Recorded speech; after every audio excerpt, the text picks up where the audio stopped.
Pak Epi, Ya. ini sedang viral ini tentang Ustadz Yusuf Mansur di media sosial dan di berbagai pemberitaan lah gitu.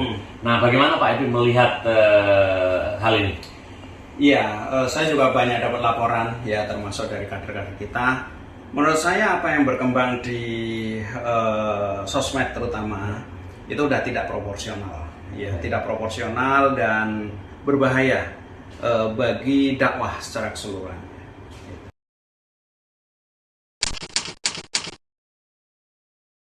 Ya, kita hari ini kan yang diperdebatkan apakah ini sedekah atau penipuan gitu dan sebagainya. Oke, ya. Pak.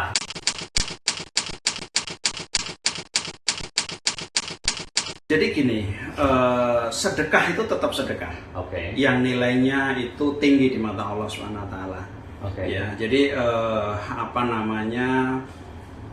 bahwa pengelolaan sedekah itu hal lain kan. Sedekahnya tetap sedekah. Tetapi bahwa Anjuran agama. Ya, pengelolaan sedekah itu hal lain, pembahasan lain. Oke. Tetapi di sini bagi Anda kan bersedekah untuk Tuhan Anda, untuk Allah SWT, bukan untuk Yusuf Mansur, gitu kan.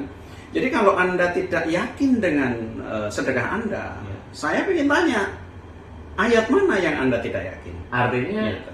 sedekah tetap sedekah. Sedekah tetap nilainya tinggi. Nah, ya jangankan sedekah udah keluarin, baru niat aja udah dapat pahala, ya kan? Oke. Gitu.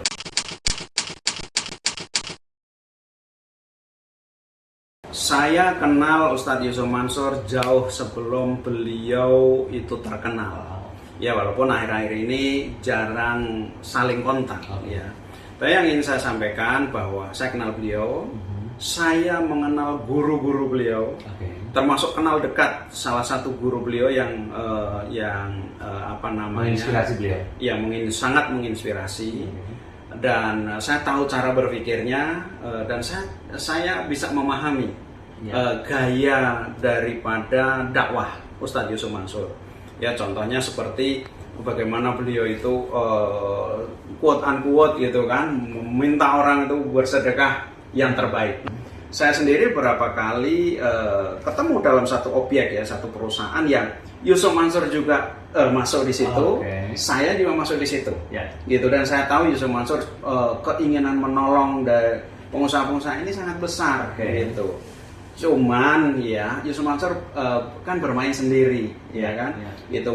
Nah, saya rasa banyak persoalan timbul di situ, ya, karena bagaimanapun juga satu dakwah itu membutuhkan disiplin sendiri, dan bisnis itu membutuhkan disiplin sendiri.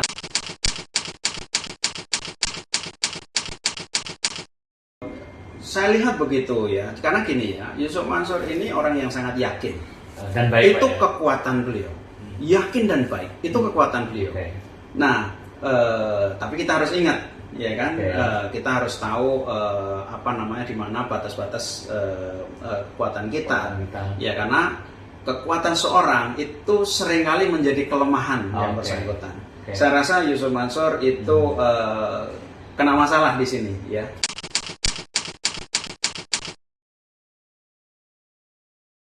Ya, saya tetap mendorong beliau untuk istiqomah dan mudah-mudahan bisa melewati semua hal ini itu dengan baik.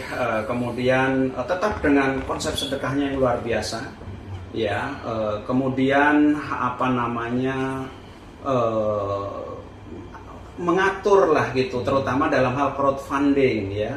Tidak hanya Ustadz Yusuf Mansur aja, tetapi semua ustadz-ustadz yang lain. Hati-hatilah dalam crowdfunding, ya, atau menghimpun dana modal dari umat, ya. Kenapa? Karena masyarakat kita ini kan ekonominya lemah, kurang, sehingga tidak dewasa dalam hal-hal kegiatan investasi, kegiatan bisnis macam ini. Ya, banyak kasus itu orang investasinya gagal, terus dia merasa ditipu. Padahal itu belum siap mental, Pak. Iya, dia nggak memahami konsep investasi. Ya, kita hati-hati aja. Nah, ini harus balance nih, Pak. Tadi dan terus juga gunakan disiplin ilmu. Jadi disiplin bisnis, ya, ilmu bisnis. Kan banyak lembaga-lembaga atau teman-teman yang Ustadz Yusuf Mansur juga kenal, ya. Ya, sinergi lah. gitu ya, karena kita kan tidak bisa kuat di semua bidang. Tidak kuat di semua bidang, dan ayatnya ada Pak ya, kalau sesuatu diserahkan bukan pada ahlinya, tunggulah kehancurannya Pak ya. Iya, ya saya rasa apa yang Ustadz Yusuf mulai itu yang berhasil juga banyak, ya. Tetapi sebagaimana bisnis, ya ada yang nggak berhasil gitu. Itu hal yang lumrah. Ya.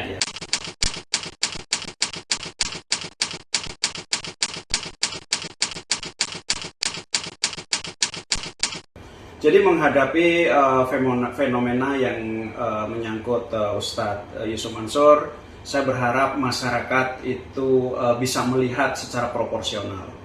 Ya, Ustadz Yusuf Mansur tidak bisa dipungkiri, beliau adalah pemimpin umat dan banyak jasanya di dalam pembangunan karakter anak bangsa. Ya, berapa banyak pesantren-pesantren hafiz Al-Quran yang berdiri di Indonesia karena jasa-jasa beliau. Berapa banyak pengusaha-pengusaha, orang-orang yang susah yang kembali kepada Allah SWT, kembali kepada Tuhannya dengan wasilah dakwah dari Ustadz Yusuf Mansur. Ini pekerjaan yang luar biasa, ya, pengorbanan yang luar biasa. Jadi agar bisa melihat kebaikan ya seseorang gitu di tengah-tengah semua kekurangannya. Itu yang pertama saya ingin ingatkan. Yang kedua, bahwa yang menimpa Ustadz Yusuf Mansur ini kalau kita biarkan, itu sebetulnya dampaknya itu bagi dakwah secara keseluruhan. Gitu. Kita masih ingat dulu di Jawa Timur ada orang yang meninggal karena sedekah, kemudian yang diserang sedekahnya. Ini jangan sampai terjadi lagi. Kalau tidak salah di Probolinggo itu Pak. Di Probolinggo, ya pada saat itu kita juga ambil bagian tuh. Dari kita counter daripada pergerakan ide-ide liar gitu ya. Gitu. Ustadz Yusuf Mansur termasuk sukses dalam dakwah, sukses dalam perjalanan karir. Banyak orang yang iri, tetapi lebih berbahaya lagi itu orang yang tidak menyukai dakwah ini tegak di negeri ini. Ya, jadi suksesnya dakwah, persatuan umat menurut saya adalah tanggung jawab kita semua. Dan kita harus bisa melihat itu. Terima kasih.